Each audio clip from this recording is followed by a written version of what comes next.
Just one note for you guys before we get into some housekeeping stuff. We are recording this session, so no need to worry. We will be sending you a recording of the session. Next, I'll just tell you just very quickly a little bit about Amelia. We have a parks and recreation management platform called SmartRec, and it's the easiest way for you to offer, manage, and sell your activities to your community and your residents. So your community can join online and self-serve. And for you guys, we also make your administration and operations as easy as possible.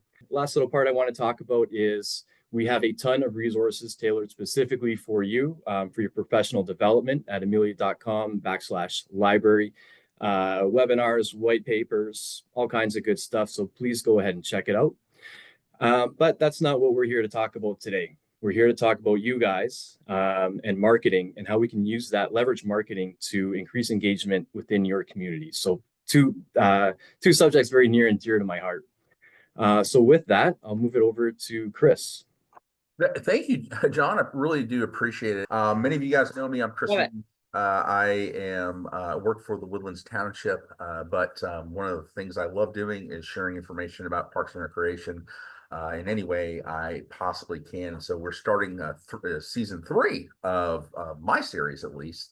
And what we did really this year was try to, scan the country, look at folks who were doing some very, very unique and interesting things. And through a mutual colleague, bumped into Joan Skovic from Northbrook Park District in Illinois, who is kind of oversees their marketing and communications aspects. And I've watched Northbrook for probably about 20 years from meeting a number of their folks out in Rocky Mountain Revenue Management School when it was a day. So I'm going to turn it over to Joan because we've got a lot of stuff to cover here in a very short window of time. So Joan, let's take us away, and I'm going to interrupt you and ask questions because I'm interested about this topic as well. Awesome. Thanks, Chris. Thanks for the invite. I'm happy to be here today. A little bit about myself. I have been in the Parks and Recreation world for about 25 years, most of that time in communications and marketing. I did get my start on the customer service side, worked in finance for a little bit, and then headed over to the marketing. And outside of work, I have 5 children. And they are ranging in ages from 15 to 32. All of them have worked at some point or another at a park district. So it's kind of in our blood to be a part of this world. I say a lot that marketers can market anything, right? If you have the tools, but I love the product that we have to offer our communities. So it's really rewarding to be able to do what I love, selling a product that's just amazing. All right, so data over drama. So I don't know, unless you're in the theater world, which we have a great theater program here in Northbrook, drama is not necessarily something that you want in your workday, right? So data is going to help you make decisions that help alleviate some of that drama. When you have drama, it can be because you're making assumptions, you don't have the facts, you can miss opportunities because of the drama. The drama can overwhelm, and you can make uninformed decisions. And it can be a problem because sometimes you get these warring factions, right? Like, oh, I want this thing to be marketed, and I want this thing to be marketed. And how do you make that decision? Right? They're both super nice people with amazing programs, but you need to kind of make that decision in a way that makes sense. So if you use data to make those decisions, you can start pulling in some of those things that are going to help you justify your choices, right? What's the overall impact of the programs or offerings? What is the impact to the community? How is it going to maybe drive revenue? Maybe that's a goal that you have. Is it going to reach more participants and things like that? So the data can help you make more informed decisions as you go through and hopefully alleviate some of that drama from your day-to-day life. So let's take it away. We're going to go through 26 different ways that you can take drama out of your life by adding data back into it. So A is for audience, and you really want to understand who your audience is, right? Their demographics. For me, we have an older audience in Northbrook. My median age is 51, right? So we have an aging audience. We're going to deal with that in different ways than you would maybe with a very young audience or someone that's a little bit different. And how do you engage with them, right? How you engage with them is going to be the way that they want to be engaged with, but you can't just guess at that. You need to know. And so you're going to use your data, your demographics, all the things that you know to help you make decisions about that audience. And where do you get this information? I know, you can do some, drive the census, but where do you commonly get your data for your district? Right. So we do rely on census data. The graphic at the top here is actually from a comprehensive master plan. So when we do our planning, the data that's collected throughout that process is data that we rely heavily on, right? So data in those plans is going to let us know who our people are, how they want to be reached is something that we ask in all of our surveys. So when we are surveying our users, what do you like? What do you not like? Rate this, rate that. One of our questions is, how did you find out about us, right? That's a pretty common question. How'd you find out about us? We want to find out, how the marketing is working. But then we also ask, how do you want to learn about things? So asking in that second question really gives us that insight and information on how they want to be communicated with, and we can meet them where they want us to. Absolutely. And one real good data source that I've used and I've been pitching for many things is the NRPA facility market analysis, where if you happen to be a member of NRPA, they will do 10-minute drives, 10-minute walks, 15-minute drives, 15-minute walks around your rec center, around a park facility to figure out who, what do they look like and what do they actually want. Actually goes a little bit more into the psychographics, we'll probably talk about later on. But great discussion there about the audience there. Yeah, it's good to know who you're working with, right? Yep. So budget, that's always a big one. Budget is what you spend, how much you spend, where you put your time and your resources. It's not always the budget of your dollars, but it's the budget of your people or the budget of your spaces or the budgets of different things like that. So looking at what you did last year compared to this year, looking at this year over last year at this time, looking at this year compared to your budget, looking at your goals. Aligning everything to your goals is really important. Maybe your goal isn't to make a lot of money at a certain event. Maybe your goal at that event is to provide engagement to the community, right? So your budget's going to look different, but it can all be driven by the data and the information that you have, right? So for me, I know in our budget, I have 4 top things that we sell every year, right? Our biggest money makers are our summer camps, before and after school, youth athletics, adult athletics.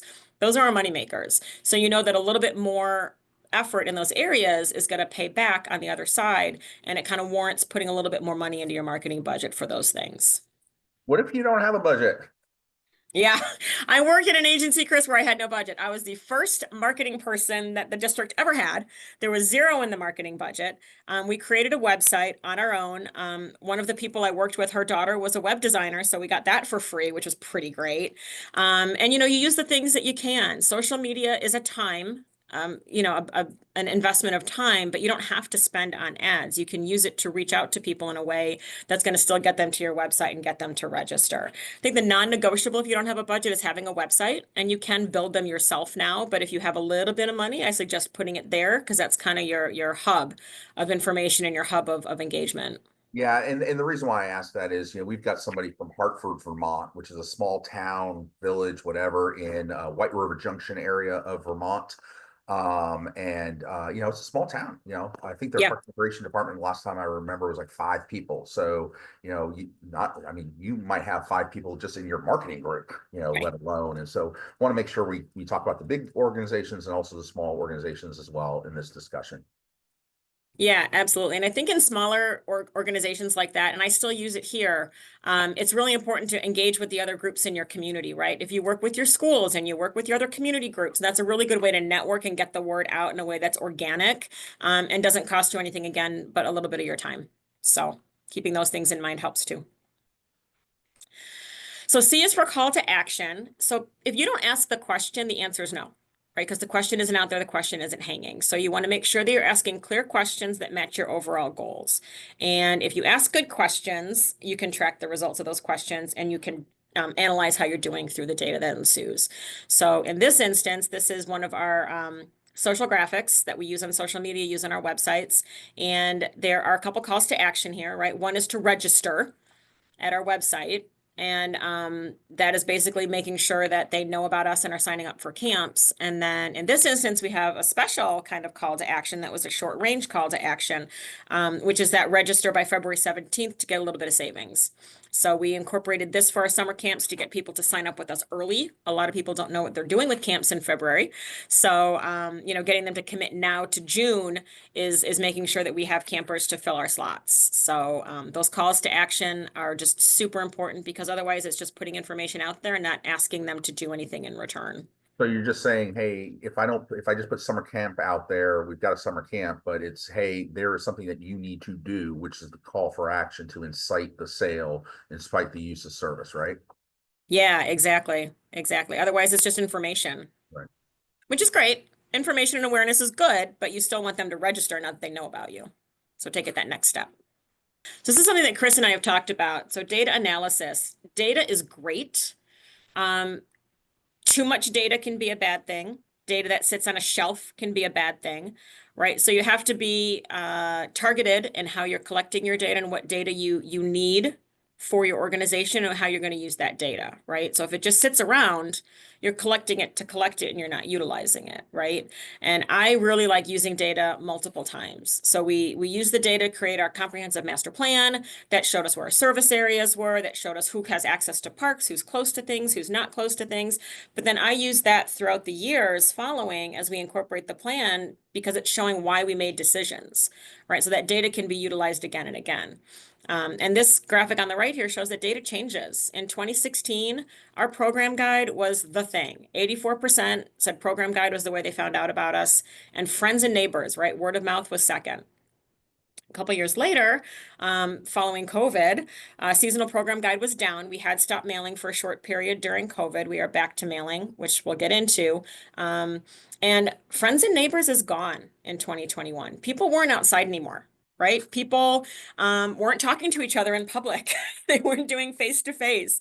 All that kind of went away. So word of mouth fell off as one of our top ways that people found out about us. And it was replaced by kind of these other things, website, e-newsletters, which they could get in their homes. And our community signs and banners are in our parks. And our parks were some of the busiest they've ever been during COVID-19 when people were outside trying to, get the fresh air and nature during the pandemic. And I got a great question for you.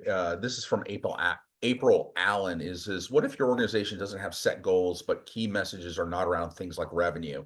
And you and I talk a lot about revenue because we are a revenue generated organization. It sounds like she's more from a natural resource based organization, Yeah, which you do have a little clip a little bit later. I It's more do. natural maintenance of existing locations with recreation as a secondary. So like walk through how the data analysis might be for a non-rec program type of thing for natural resources based recreation. So I think in some of those spaces, and even in our own parks, right? Like we don't have a lot of acreage. We're a landlocked suburban community, but we have 500 acres. A lot of it's golf, but we have 500 acres that we care for. And knowing how people are using that is really good data, right? Are people visiting your preserve or visiting your acreage or visiting your trails? You can see what people are using there. So I think having that engagement data is really important because that can show that you're reaching people. Right. So it's not a program that you're selling, but you're showing that this is very important to our community because nature is important, ecology is important, things Yeah. like that.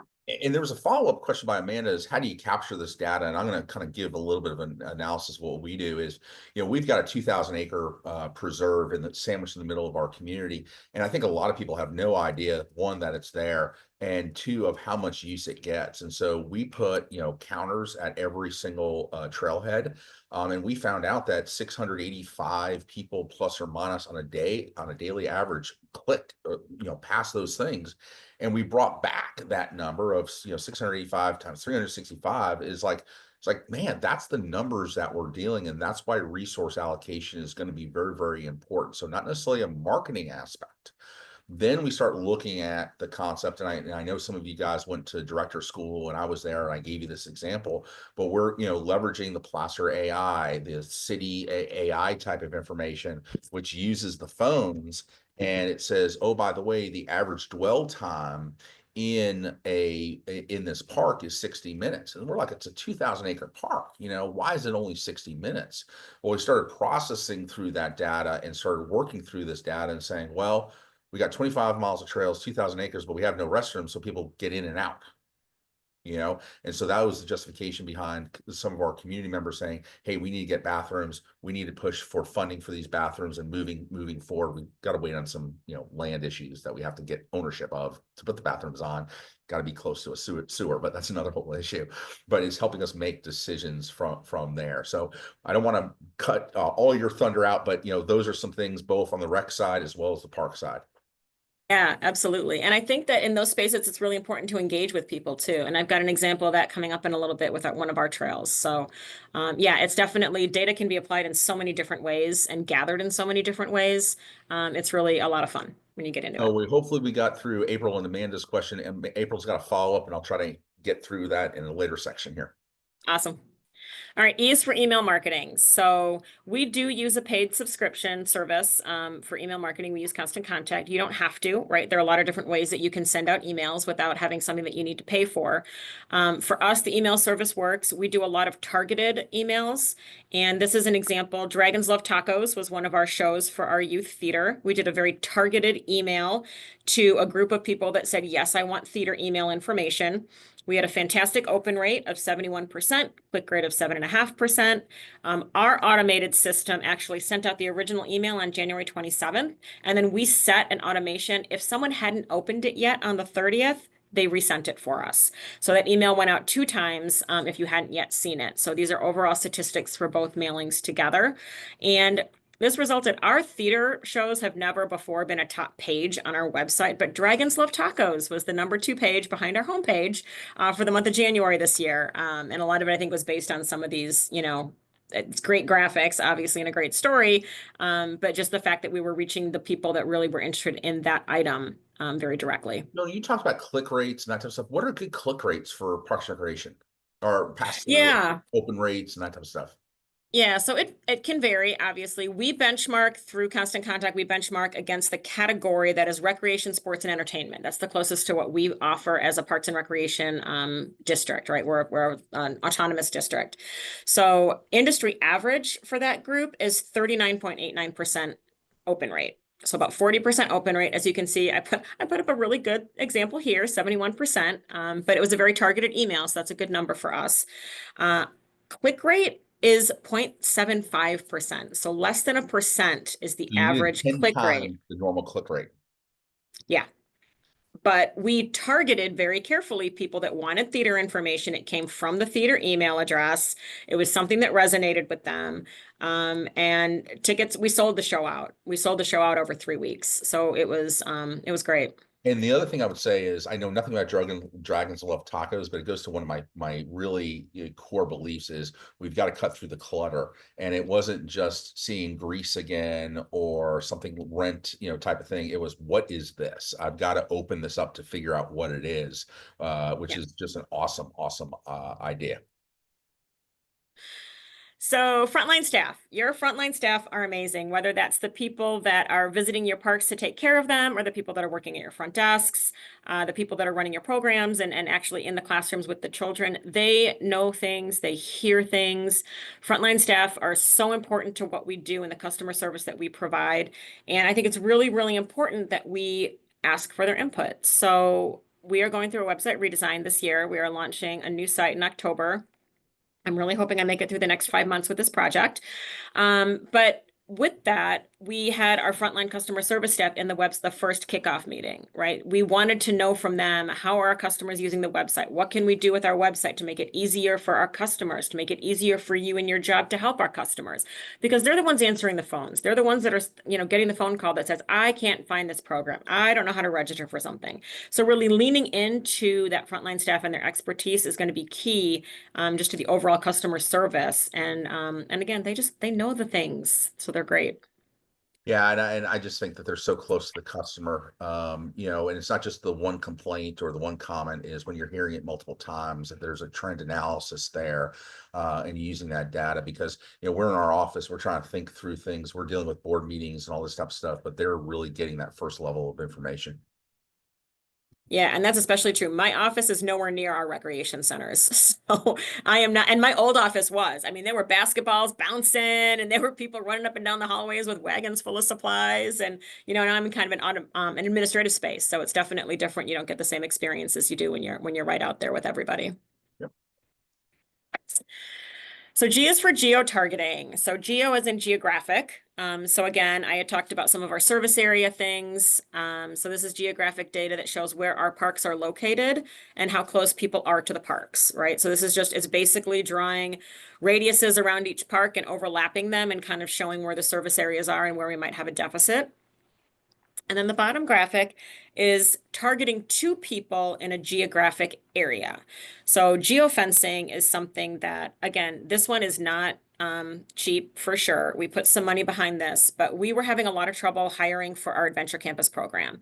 Adventure Campus is our before and after school program. It was coming out of COVID. We had lost all of our staff because the program shut down for a while. So we didn't have those returning staff, and people were starting to go back to work. So we had the 2-parent families going back to work, and they needed daycare for their children. So our wait lists were really, really long, and our staffing lists were very short. So we use geofencing. There are a lot of rules around it. So we knew we needed high school kids, right, to come after school, to work those hours right after they were done with their school day and help our younger kids. So we couldn't geofence the school, which would have been great to capture them right where they are all day long. But we did geofence their graduation location, which was off-site from the school. So we had geofencing going out, pushing to cell phones with ads. Are you looking for a job? Come join our team, join the adventure. We had a whole campaign around it. We ended up staffing fully for the entire school year. We worked with our recreation department and our HR department to come up with the offer we were going to give them. And then we ended up, this is our number 2 moneymaker for the entire district. And so we were able to provide an essential service to the community, meet our revenue goals, and get people hired up that then stayed with us. And now we've got that really nice retention going. Yeah, and what I love about this is not just marketing a program or a facility. This is marketing to get the jobs to people to facilitate the job. So there's multiple processes here. You got another one here coming up pretty soon too. And that's something that was relatively new. And I think it really came out of the pandemic, right? Especially with so many of us working in service areas, right? People didn't want to go back. They wanted to work from their homes. They wanted to work on a computer. They didn't necessarily want to be doing all the things that we do as we serve our communities. And I say we as I sit in my office, but we as a general we. So heat maps is another thing that you can use to kind of gather data and see how users are doing things. So again, the map shows, what we're offering and where those people are living and how we can reach them in their neighborhoods, right, where they are and where some deficiencies might be. That's a geographical heat map, a map. And then the one on the left is a heat map of our website. This is our website a couple of years ago. And the heat map is kind of just going like hot to cold, right? So the hot red at the top is where people are scrolling and where they're staying and where they're living on our site. And it goes down to where they don't get to. So you can kind of see that we had this huge banner at the top of our website, and that's where people were hanging out, and they were kind of dropping off before they got to the meat of our site, which is all those program listings. So we made some adjustments to our site based on the data and the fact that people weren't getting there when we needed them to get there to that clicking area. And we kind of moved things around so that people could find them more easily. And then the one on the right is, again, from that email service. So again, it costs money to do the email service, but there are a lot of good things behind it. One of them is the data that you can get from it, right? Your opens, your clicks, and this is showing exactly where people clicked. And throughout the entire email, as you scroll down, it'll tell you in each location how many were clicking there. So we know this is our number 1 spot on email. Our most important thing is going to go first because people don't scroll that long. And it kind of helps you make those decisions about where you put your information and how you send it out. Awesome. Love the heat map of the website. Especially as these websites get longer and longer and longer, it just proves the point that we got to be cognizant of the time people are spending on the website to try to find the information, and how do we make it more intuitive to keep people there and engaged.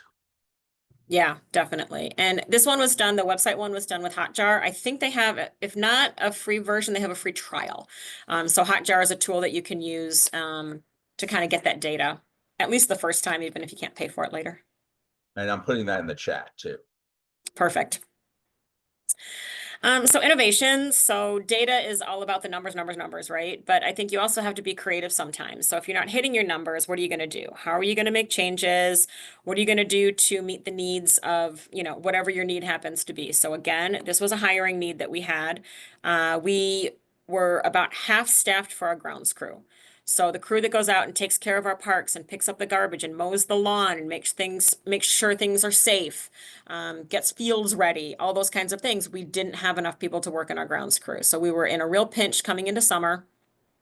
So we knew this was coming because we have seasonal crew, right? We're in Chicago, so we don't really have year-round lawn care. We usually hire seasonal crew from March through maybe October. So again, another challenge with this audience. But we tried something new. In Northbrook, we don't normally have to do a lot of translation in our area. In my last district, we did a lot of translation, but in Northbrook, we don't really need to do so for our community users, but in this case, we took demographics of who the crew was made of, who our crew historically had been, like what their demographics were, and where they lived. So we targeted zip codes where they were living, neighborhoods where they were living, kind of hitting the neighbors of the people that we already had on staff to try and get more people on staff. And in the end, Omar here in the yellow jacket was like, oh, yeah, some guy got my picture in his mailbox the other day. What's going on? You know, and it's because we were doing this big push to hit the people where we needed to hit them. Yeah, and so Sydney asked a question. Sydney Moore asked a question. Says our newsletter's been stagnant at around 26,000 subscribers for a few years now. We have around 40% opening rate and 2% click rate. Do we focus on growing the newsletter or increasing engagement? And I waited here for innovation, partly because I always say if we're stagnant, that means are we being relevant to our programs? Therefore, we've got to be innovative with our programs or services or whatever we're doing, our marketing materials, that there may be changes in the demographics, the psychographics, and we're not responding to those with new programs and ideas and that type of stuff. So that's how I would answer that question. And maybe I need to say the question again, Joan. But you know, your thought about how do we focus on growing the newsletter, increasing the engagement? I guess it depends on a couple of things. So our newsletter list is not that big, right? I only have probably 11,000 on my newsletter list, but they're people that have opted in. They want my information. I know I'm going to a captive and interested audience, right? So it's a little bit more targeted. So your open rates are pretty good, right? 40% is good. It's right around the average. But is that because maybe some of the people on your email list grew out of your programs, moved out of the area, things like that, right? So you don't necessarily know what you don't know. In your case, if I was at that point where I was kind of at a plateau, I might ask them, you know, thank you for being on our subscription list, had a couple questions for you, and just a few quick questions like, how do you use our newsletters? What kind of information do you want to see in them? And things like that. And that might help you with content information, and it might help you determine, you know, what they're really looking for from you as a communication tool. But email is huge. I mean, yeah, you definitely want to concentrate on it, but I think you just need maybe a little bit more information than what you have to make those data-driven decisions. Awesome. Because you want to justify what you're doing. So J is for justification. So you want to, you know, justify, and it's not only spending. And we are, again, like Chris said, we're pretty budget focused. But justify the methodology and how you're doing things, making sure you're doing things the right way, the best way, and showing that it works. So again, Adventure Campus, we were understaffed, and we don't normally, at the time, we had not been doing a lot of mailings, right? But we did a mailer for Join the Adventure to get people to join our team to fill those slots. We did it to everybody in our zip code. It's about 17,000 homes that we serve as a park district. But I also hit the collar areas. So I kind of picked all those, you know, using data from the post office. I picked those mailing routes right around us because that's about as far as a teenager is going to go to work at a job like this, right? So we kind of took that information. They're going to be close to one of our sites because we use the school sites. Maybe it's a site they went to school at. So we went a little bit farther out than our normal, spent a little bit more money. But in this case, because of the need of the program, the need to get it staffed, to get kids off wait lists, and to drive one of our biggest money makers, it was justified for us a big marketing spend to send this postcard out to the entire community. But again, we use data to show this is what we need to do. This is where they are. We're going to capture them. And we ended up staffing up. So it worked. Awesome. So K is for keywords. We've been talking about data a lot and numbers, right? But keywords are important. Words themselves are important. And words determine how people find your website. It's how they're searching on Google or Bing or whichever service they're using. And once they get to your website, it's how they find things on your website. So I listed A/B testing here, which I almost used for A, but audience won out. How are people looking for things? So as I've got a 4-year-old and I want to take a soccer class, am I looking for sports or am I looking for athletics? I mean, I might think he's going to be the greatest athlete in the world, but am I going to type in sports or type in athletics? And then when it comes down to the classes, am I going to look for soccer or am I going to look for the cutie little soccer, little kicker's name, right? So we have a little kickers class. Does that pop up in the search? Unless you add the word soccer to that particular program, it's not going to. So we track our top search words. We track what people are looking for on our site so we can know what's driving interest. And as Chris and I looked at this earlier, kind of shows that it's cyclical, right? So I think Chris had something to say on that, that it's just not the same all the time, that things are going to change with your Yeah, searching. what I see is, if I know over the course of a year, I'm doing this analysis every month by month, then that helps me reposition things in the website or wherever mediums that you're doing, or guides me to what I should be posting on my social media or marketing, whatever it might be. What I've been hearing in the last couple of years, or actually the last few months, is how do we reduce friction points, in our website, in our processes. And this would be a friction. If I can't find it, I'm going to go someplace else that I can find it a little bit easier. But if all of us, so I know in May, golf is really the hot thing. I need to push that golf to make it easier for them to find and get that direct link to go right to where they need to register, get a tee time or whatever it might be. Right. And we actually talked about this a lot. We had our website kickoff meeting yesterday, and we were asking people about search words, and we were having them guess what the biggest search words were. For us, for all of 2024, the number one search word was pickleball, which may or may not be a surprise to anybody on this call. We've gone 35 minutes without saying that word. Shoot, I almost made it. It was typed on the screen though. Yeah, and one of the things too, Joan, a lot of questions here from Alex and Amber and Samantha. How do you track the biggest search words? And that was one thing I forgot to ask. I'm sorry, how do I track? How do you track the search words? So we actually use Google Analytics. So Google Analytics is free. It's tied to our website, GA4. There's a Google Analytics 360 that is very pricey and you can pay for it. We use the free version, which gives us a lot of information. I have a couple of more examples on that when we get down to website to look at those analytics. But yeah, Google Analytics gives you so much. It tells you what they're searching for, where they came from, what kind of device they're using, and you can search, you can compare year over year and get some really good analytics out of that. So L is lead generation. And this kind of goes to the question earlier about I have all these people on my email list. Well, how do you get them on your email list? And so it doesn't have to be anything super crazy. You can have QR codes, you can have easy forms on your website, you can have things that they can do. And when they opt in, it means that they're interested and you know that you can market to them because they've given you that permission, right? Something else that we have a lot of success with, Claire here is holding a Frisbee we were giving out at an event, and next to her is our raffle box. So I have a free prize drawing at all of our free events. So I can track people, I can find out who's there, I ask information on the website or the raffle slip, which email list you want to join, and do you have any questions for us that we can help you with or anything like that.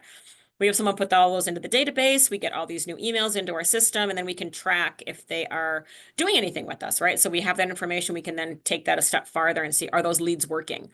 Right. But the prize doesn't have to be anything crazy. Maybe it's, free ice cream that a vendor has donated to you. We use our pool day passes a lot, a day pass to the fitness center, a bucket of balls at the golf range.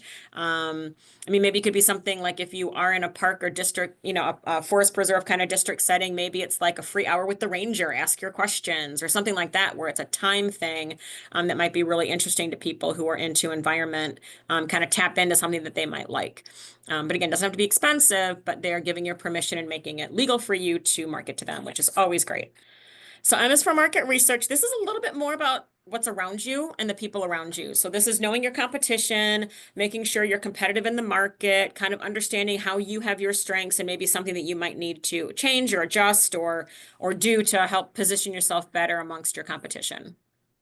Yeah, and our golf guys do a great job with this. Yeah, this is awesome. And the biggest thing, and I learned from a former executive director of Northbrook, was this whole thing called service differential. You want to be comparing like agencies in terms of price and what they're offering, what you're offering, what their data is, and that type of stuff, that it is truly an apples to apples comparison, not an apples to orange comparison. Yeah, and these are all public golf courses. We do have another one that shows us to the private because, our golf guys want to be at that level. But this is really our competition, which is our other municipal courses in the area. So yeah, absolutely. Making sure it's relevant.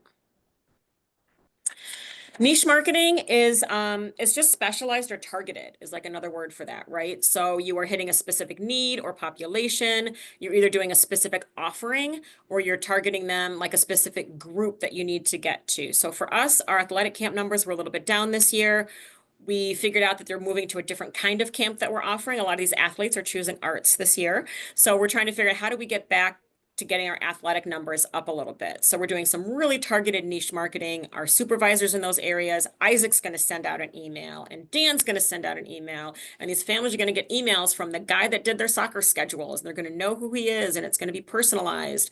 And we're going to really do that niche marketing to get to the athletes in the right age ranges with a name that they recognize as something that's going to be relevant to them, which is a summer camp opportunity for their kids. Yeah, because oftentimes you see the brochure as program guide and different age groups think it's just seniors. Excuse me, a senior is just looking at that's not for me, even though there is a page or two. So can we break that out, especially with the PDFs and the electronic aspect of, hey, there's a senior programs, get them to get that information directly to them, or the Sports Mania, the Athletic Adventures, the Arts and Crafts, breaking down that program guide and really, make so it's important to them. Yeah, absolutely. And we actually do a whole separate newsletter for our seniors because, again, they like the print and it's everything relevant to them. So they love it. It's very popular. Easy to sell advertising in that book too. So it pays for itself. Interesting. People love to market to the seniors. O is for organic reach. Organic reach is great because it's free, right? There's paid reach and there's organic reach. Organic is free. It means it happens organically. It's lovely. In this instance, again, it's tied to our adventure campus. When we were able to clear our wait list and get all the kids in, this little girl was so happy she got to play with her friends after school and stay in our after school program. She did this dance in her bedroom and her mom sent us the video, gave us permission to use it. And we got a lot of really nice reach out of it. People just as excited as we were that we were able to, serve our community in a place where they really, really needed it at the time. And I love that just because it's so natural. It's not a forced, I mean, No. when you see, photos, not Photoshop, what am I looking for? The word, stock imagery on photos, it really cringes me because you're not selling the experience. Yeah. Yeah. And in Northbrook, people absolutely love seeing their pictures. I've been at multiple districts and Northbrook, they tag each other and they're so excited and they're, oh, can I get a copy of the picture? And it's very exciting. So P is for print. I think I've shown a couple times with our postcards and things that this is still the #1 way people say they find out about us. So print is not dead. We still print out the guide. We did go from 4 guides to 3 guides to save a little bit of money, but we still print and send it out. And as long as it's working, then we're going to continue using it. We're going to continue asking, right? But you also want to use it for digital engagement so you can track it, right? So throughout our guide, we have QR codes that'll be like, oh, check this out, or oh, check that out, or oh, go register here. So we know where traffic is coming from and we can take it back and say, oh, they got this from the guide versus some other source. And that goes to the QR codes. So QR codes are super easy for readers to use, right? My mom is 86. She gets out her little iPhone. She still has the button on it, but she gets out her little iPhone and she can take the picture of the QR code and get where she needs to go in a restaurant for a menu. And you want to drive people to your website. Again, getting into that hub. You can collect data from where people came from. And we also gather input this way. We put a sign out by our trail and it was, we were applying for a grant for our trails, national grant.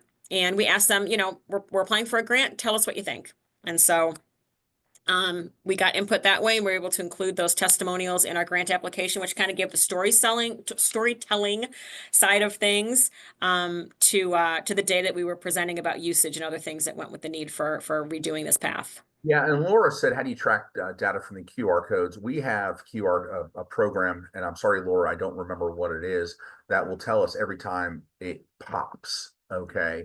And so we have a trail mapping program. So we have 220 miles of pathways in our community, and there are kind of wayfinding signs, more just wayfinding QR codes.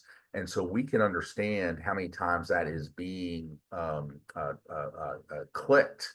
And at what intersection is it being clicked for us to understand the value of that program to the residents.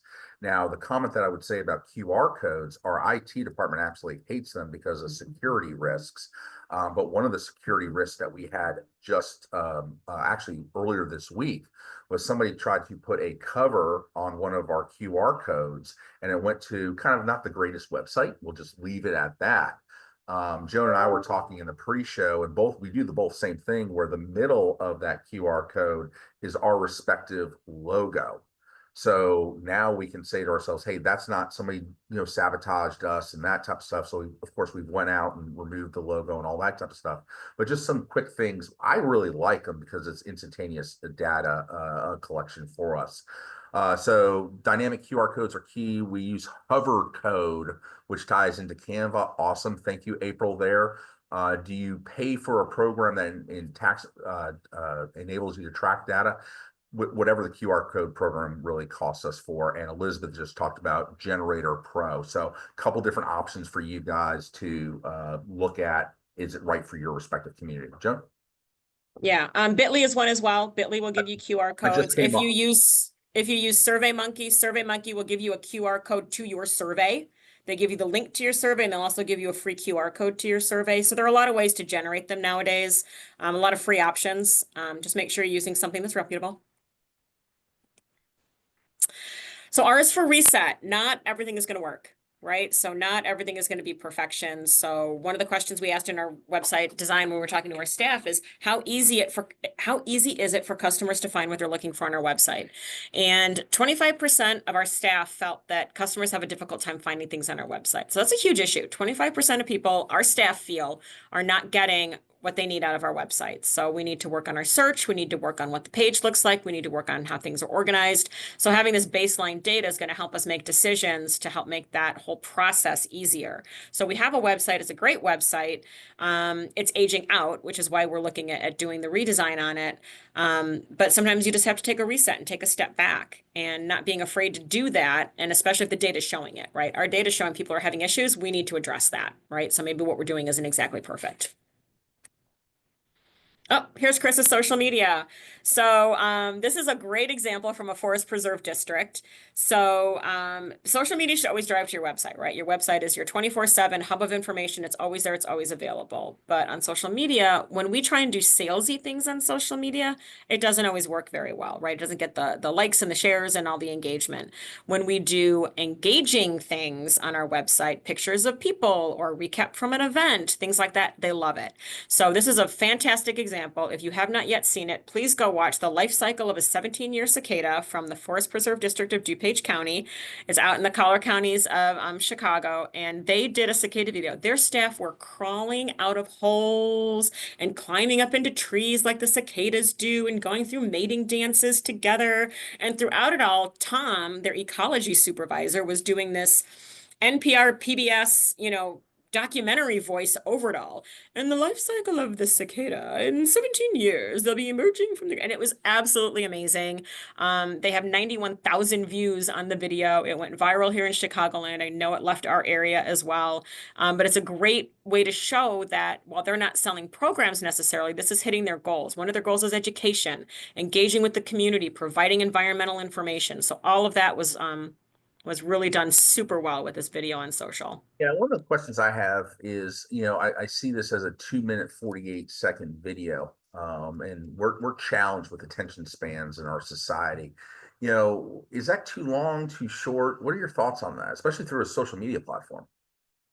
Yeah, so I think I'm a little skewed because I'm a marketer and I love these, but this video was so well done, it engaged me throughout. Right. So it did not seem like I was watching a 3-minute video because it was just so well done and so fun and so campy. And it was really informational too. I mean, a lot of people were doing cicadas, but it was done really, really well. Here in Northbrook, we do a series called Northbrook in 90. We try and boil a topic down to about 90 seconds, telling them about one specific thing, our performing arts grants or our financial processes or kind of behind the scenes things they might not be getting in other ways. So we try and tighten it up a little bit. We do have a competition here in Illinois with our state conference agency showcase. And there are 2 categories for video. One is videos under 2 minutes. And one is longer videos over 2 minutes. So there are 2 kind of options there for, how you're using them and what your goal is with the video. Yeah, and we do a township in 60 seconds, even shorter, which really at the net of it is you got a 3-month intro, a 3-second intro, 3-second. So now you're down to 52 seconds. So you've got to get, the right information in the right amount of time. Yeah. And Michael or Hunter Michael said, curious if your creative work is done in-house or outsourced graphic creating, video editing. So I am lucky enough. I actually poached my marketing manager from another district where I worked with him, and he is actually a film major and has made full-length documentary films and feature films. So I actually have Small in-house business, you film. don't have those resources. Yeah, I do have a resource for that. I am very, very lucky. I think there are a lot of tools out there now in Adobe and other things that really make it a lot easier for you, though. You can make great videos using tools that are out there, and just kind of using, use what you like. If it's something that you like to watch and, test it on a couple people. If people are engaging with it and liking it, then you've got a product that you can put out to the public. And I can tell you, if I can make quick videos for my son's recruiting efforts, I can, and my daughters, I should say, then, pretty much anybody can. So. Yeah. Yeah, for sure. And like you said, Mark Twain, I think, said, I didn't have time to write a short sentence, so I wrote a long one because it's easier, right? It's easier to run on. It's hard to get something into that 60 seconds. So you say that, like you said, the guts of it, right? The really important points. So T is for traffic. Again, Google Analytics is going to tell you where your traffic is coming from. On social media, you can get all the analytics for social. And in this picture, I'm actually showing that through our Illinois Department of Transportation, I can get free access to data that shows me exactly how many cars are passing this banner on this corner in my town. So really easy for me to know that I have 26,000 cars passing this corner. Makes my $100 banner sound pretty good at that point for return on investment. Yeah, and the great thing too here is, we're not traffic counters as Parks and Recreation, but guess what? If you're a municipal Parks and Recreation agency, probably your Public Works has this data. And if they don't have that data, actually commercial real estate brokers have this data. They need to know on the southeast corner of Main and Oak Street, how many cars pass that, because that is of value to them, because if I'm going to put a gas station there or a sandwich shop or an office building, they need to know how many cars are passing. So the great thing about this from a data perspective is it is there free. You're just probably a phone call or two away. Yeah, it's amazing what's out there. And, partnering, like you said, I don't have this data, but my village does or my state does, and I'm able to access it. So those partnerships are key. U is for user experience. I feel like everything that we do kind of leads into this, how our users are experiencing what we have to offer, how they are experiencing our marketing channels, how they're experiencing our website. I know we're focusing on that like crazy right now to kind of figure out how we can best serve them and best serve our internal stakeholders, right? As marketers, I have internal stakeholders. I've got all the people that are asking me to market things and all the people that need things done. So I need to make sure that we're kind of serving all those audiences. And in our case, this data showed us that we did a public perception survey recently, kind of getting some information on how we should do our public relations and deal with our community. And in this survey, we're doing a lot better in person than we are online. So our in-person staff, our frontline staff are great. We've got that personal touch on the phone. We're pleasant. We're doing the things we should be doing. As we go down to those less personal forms of contact, so do our ratings. So kind of keeping that in mind too. Can you make something more personal on your website? Can you make it more engaging where that's getting to be a little bit more human, right? And some of these non-human interactions that you're having. V is for variety. I think this is one of Chris's favorites, actually, when we get into the variety piece. People learn in different ways, and I think we just have to kind of remember that, right? So my mom loves going to websites, but I don't know that she loves getting a barrage of emails, right? She likes to go out and learn on her own, but doesn't necessarily need it pushed to her, right? She's 86, so that's a different kind of a thing. Some people, like in our town, people literally list our roadside banners as a way they find out about us. So our banners are working. So it sounds crazy and, they rip and they tear and we've got to replace them, but it's great because people are seeing them. So with that, you want to concentrate on the things are working and you need. You need your website 100%, right? But then when it comes to the other things in the pushes, figure out what people, what's resonating with people, and don't forego the smaller things, right? Because people learn in different ways. So make sure you're covering different avenues. Maybe a thing in the newspaper is going to catch somebody if you still have a paper in your town, right? Yard signs along trails, screens while they're working out and you've got a captive audience. There are a lot of different ways you can do it, but just making sure that you're keeping the mix going. Website analytics, we've talked about this a lot. So again, we use Google Analytics. It tells us who's coming to see our site. It's telling us where they're coming from, what operating system, if they're on a phone or a tablet or a desktop. So we can kind of make sure that we're hitting all the sizes we need to hit and things like that. In this instance, this is showing a really good example of how we did a reset. We had our pools listed as swimming pools and we switched it to pools. because people outside aren't thinking, I want to go to the swimming pool today. They're thinking, I want to go to the pool today. So kind of making sure that you're adjusting and changing things to kind of meet people where they are and the way they look for things and the way our users think, not necessarily doing it in kind of our rec speak. The X factor is just kind of knowing what makes you special. I mean, I think we're all special, right? We all have the greatest product in the world. We're giving open spaces and recreational opportunities and all the things that we give to our people. But knowing what sets you apart can be key. We do this over the top, insane skating show every May. It's Mother's Day weekend, and moms love giving up their weekend for it. And every 5 years, the alumni can come back. So this is a picture of the alumni 5 years ago. We have 43 women signed up from different years of ice set skating that are going to be in our building on May, what is it this year? May 10th and 11th to share their skating with us because it's such a big deal. And the fact that they were an ice set and continue to be an ice set is something that makes us a little bit different with our skating programs. We've covered this one too. Yield is basically your return on investment, right? You're spending the money, is it working? You're spending the money, are you getting something out of it? You're spending the time, do you get engagement? Do you get impact? Are you serving your community? So kind of keeping all those in mind as they relate to your goals and your overarching, needs of what you need to do for your community.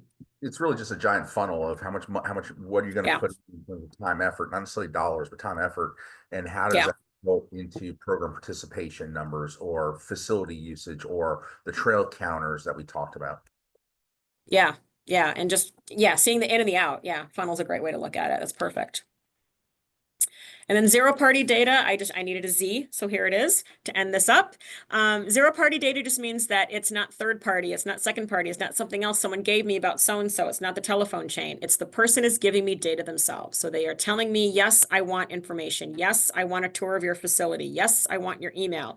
And they are telling me their email address and they are saying I want information on personal training and they are telling me all these things. So it's accurate, it's reliable, and it gives you legal permission to reach back out and follow up and use that data to hopefully do good things for your organization. Right. Just That's phenomenal stuff. But we got two great questions here that I want to throw you. They're just not questions because I've been answering some questions on the chat here. Joan says, oh no, excuse me. I think it was Joe said, are these targeted efforts driven by rec department coming to marketing with areas they want more marketing information? Or is the marketing you reviewing the data and presenting it to the rec size as what needs more? So it's kind of a chicken and the egg. Who's leading, who's following in this matter?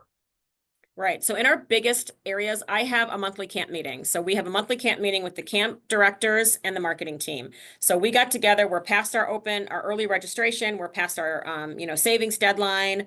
We found out at that meeting that athletic camps are hurting. Overall numbers are a little bit down. So what are we going to do about that? We're actually out filming in the snow of all things today. We're filming a video about signing up for summer camp, but we'll get the message across. It's going to be great. So, we have those touch points with them and we make those decisions together. They know their product and we know how to sell it. So it kind of works as a combination of the two that we found a really good mix for. Well, I heard you do something of you're looking at the data, Yes. Whether it be program registrations, revenue, facility data. And that's a huge aspect to say to yourself, you can't just be, throwing money that you think you might have problems with, but how do you just the data, which is huge. Another question that came through is, what are your thoughts on prioritizing? We went through 26 of these items, initiatives with a small marketing team, or maybe there is no marketing. It's just, like Hartford, Vermont, 5 people in there in that organization of, if you were to pick 2 or 3 of these things out of 26, what would you do? Website's number one, 100% for sure. You really got to have a good website that works. And it was funny because when we were doing our little stickies, when we were doing our focus group yesterday, what's good about our website? It works. Okay, great. We got a working website. That's step one. How can we make that even better, and take that to the next level? So website for sure is number one. I think it really depends on your area. And that's why we started asking people, how do you want to hear about things? Right? Ask them. And the numbers of how they do find out about us and how they say they want to find out about us don't always match, right? So if they're saying, I want emails, email them. right? But if they're saying, or if this QR code is showing that this sign worked, then use that sign again. So I think you've got to kind of start collecting the data so that you can start making some of those decisions based on what you know And instead of one what you're thing I would guessing. jump on that is it's got to be kind of a community-wide thing. If you just ask your rec center users what they want, typically our data suggests that only 6 to 8% of community members use the rec center. So you're missing the other 94%. So Right. how are we going to engage the 94% versus just the 6 to 8 that are already coming to you? And so we need to kind of balance those in terms of marketing aspect. Yeah, for sure. Very quickly, in the last two, do you use program registration questions to opt into marketing lists? Yes or no? I'm sorry, do we use what? Do you use program registration questions to opt into marketing lists? Yes or no? We do not. No, we do not right now, but I love it. Okay, great there. We would love your thoughts on how to get staff leadership on board when they feel at capacity in their programs. Thank you, April, for bringing that up. That kind of got lost in the laundry list. How do you get them at capacity? We'd love your thoughts. God, that's a session in itself, guys. I'm a firm believer that there's no such thing as capacity. You can always figure out how to do more. You also need to sometimes realize what are you doing right now that really doesn't have any benefit to it. Yes. Whether it be a programmatic, whether it be marketing efforts or whatever that says, if we're doing something with no yield, okay, the why world, why are we doing that? Then that should open up time, space for new programs, ideas, et cetera, et cetera, et cetera. Yeah, absolutely. I think that's key. Well, April just, I Yeah. think, liked that idea. So she just said, you're telling me. So, hey guys, John, are you back on here to kind of wrap up here? There you go. Yeah, thanks everyone. This was a great session. I really loved all the practical questions that we got. So I'm hoping that all of you got something that you can take away and use today. Covered a lot of ground, so thanks very much, everyone, and enjoy the rest of your day. And I'll see you guys in May. Joan, you rocked it. Awesome job. Thanks. Bye, everybody. Bye, everyone. Thank you.